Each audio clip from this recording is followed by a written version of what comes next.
Remember the video I made 4 months ago when Wuthering Waves shown us the info on what is the minimum and recommended specs for mobile devices?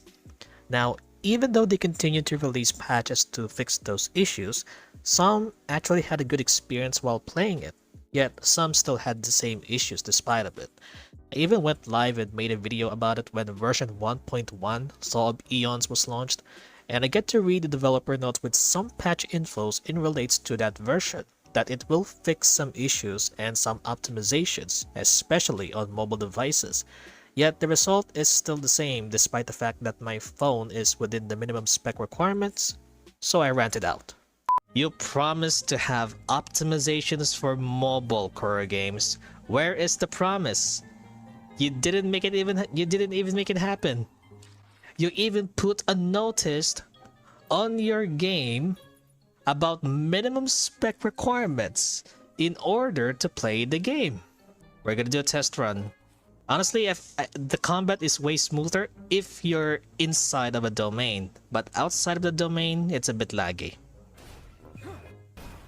Oh, what the fuck? Sheesh, Kuro, what the fuck is happening to your game?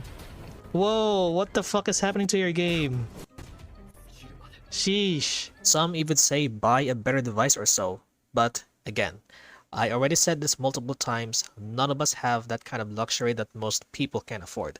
We're not equal, we'll live in a different nation, in a different time zone, in a different livelihood, so yeah. The video I mentioned earlier are aimed towards gamers or users who are playing games on mobile, and I discussed the following specs provided from the devs themselves in order for this game to run well, both on minimum and recommended specs. However, when the Wuthering Waves launched on its first day, it was a total mess, to the point that Wuthering Waves got review bombed on Play Store because of the following crash issues, performance issues, glitches, and so on, but only on selected devices. And that also affects me too. I even bought a new phone so that I can play the game, but ended up being too laggy even at the lowest setting, to the point that I uninstalled the game and download other games instead, like Honor of Kings, Blue Archive, Summertime Saga. Need I say more? And it was frustrating, and I felt quite jealous that other content creators or gamers who play wuwa had good experience than I do. And I'm not implying that they're condescending us or me genuinely, they just got the good stuff on their everyday lives and got in their right path or so. Also, quick side note, while scrolling on Twitter, I saw a video that actually surprised me. A video of a user screen recording an iPhone 11 that was released back in 2019 can actually run Wuthering Waves with no issues or stutters at all. And I'm not sure what graphic settings were used, but it runs very smooth at 60 frames per second. Other users shared similar experience like this user does, and honestly, good for them. So a month ago, Kuro Games released the patch notes of Wuthering Waves during its maintenance before the release of version 1.2, including all the details that was not included in their previous developer notes. With optimization issues, quality of life changes, upcoming characters for the second half and also for the first half, events and rewards, but I want you to focus on this specific note, where you can actually play the game at 120 frames per second. For this to work, you need a dedicated GPU in your computer, like RTX 30 or 40 series, AMD RX 6000 or 7000 series. And no, I'm not a tech type of guy, I just set it on what it's written in the patch notes. And honestly, there is a lot to read, so I'm just gonna put a photo or a link to this overview notes in the description. Curious though, is it really necessary to play the game at 120 frames if 60 frames is okay? Just asking out of curiosity. So, Connie, what does this rant video you made back then, the patch notes, and this 120 FPS thingy has to do with this video you're yapping about? Good question. Well, it's this. I saw videos of other smaller content creators went on showcasing this game on low configuration with their builds, specifically Intel CPUs with UHD features and stuff, and honestly, I can naturally relate to those who wanted to play the game regardless if the system or components doesn't match the requirements for you to play. Like 3 years ago when I started making content about Genshin, the gameplay is laggy and barely playable. Not to mention, it's way laggier if you play it while recording at the same time. And when I teleport to other places, the game crashed. When I do co-op, the game crashed. When there's a cutscene to the game, it also crashed. So, yeah, it hurts a lot. But not anymore, because I already quit and deleted Genshin when Sumeru came out. That doesn't mean I'm racist, okay? I'm just tired of playing the same game with the same reruns, with the same pacing and shit, so yeah. Anyway, there is a recent discovery I found and it is something you'll want to know and hear about it. And this video caters towards gamers who are on a tight budget or still using budget builds on their PC. And I have to repeat myself again this time. I am not a tech guy. I just did a research so that I could put it on my notes here. What if I told you that my current CPU on my computer, Ryzen 5 2400G, can actually play Wuthering Waves? You heard that right. It is still playable, even though my CPU is not within the minimum nor recommended specs provided from the developers. Now, I've been doing some testing with the current setup I have right now and wanted to share what I've actually found.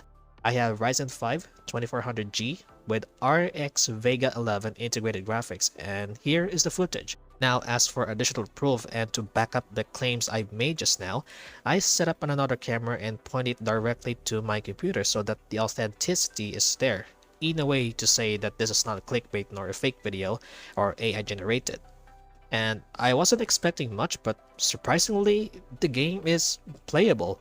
I had to keep the settings at very low to medium, but I'm getting around 30 to 60 frames per second, which is definitely manageable, depending on what area you are in the game, on how chaotic the battle was.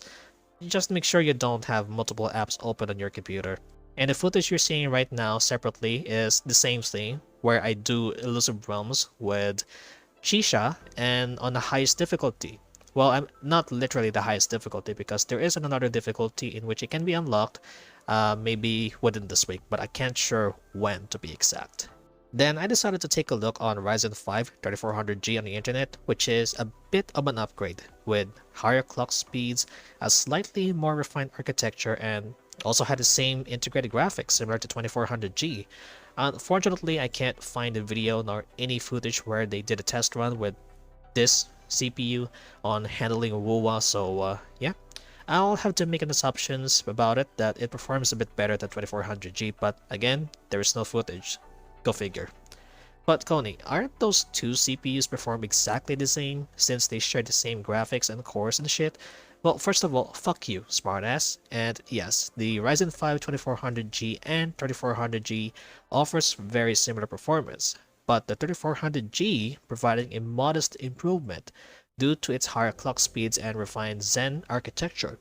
The differences in performance are noticeable but not dramatic, so they are indeed quite close in overall capability.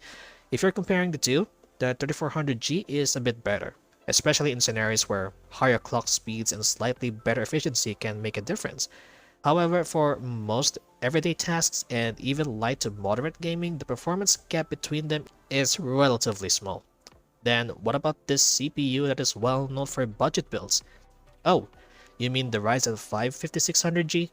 Sadly, I don't have that CPU, so I went on research to know more about this, and here are the details.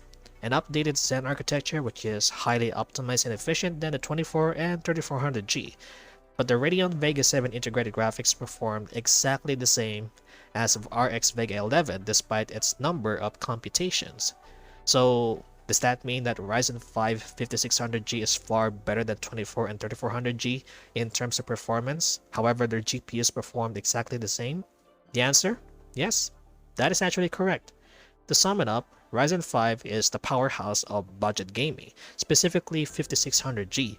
It is far more powerful than the 24 and 3400G with its newer architecture, more cores, and higher clock speeds. Ryzen 5 3400G is a step up from the 2400G, but not as strong as the 5600G. It offers better CPU performance and has Radeon RX Vega 11 GPU, which is similar to Vega 7 in the 5600G but a bit less efficient. And as for Ryzen 5 2400G is the least powerful of the three in terms of CPU performance, and it features the same integrated graphics similarly to 5600G in many real-world scenarios.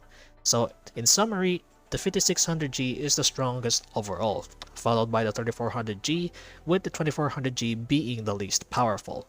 The GPUs are fairly close in performance across all three.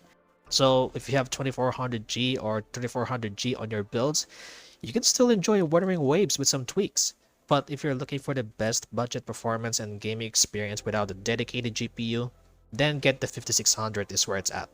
It's a noticeable setup and gives you that extra power to enjoy the game at medium or higher settings.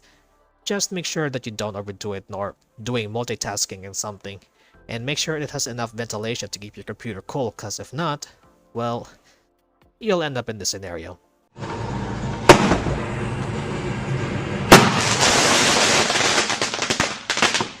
And as for the frame settings, it doesn't matter.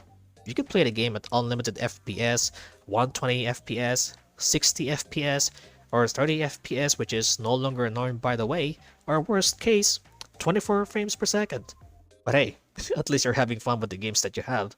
Anyways, that will be the end of this video, so I hope this info helps you out to those budget PC gamers out there who want to play this game. So let me know if it runs well by leaving your comments and remarks in the comment section below, and I'd love to have a discussion with you guys. That is all.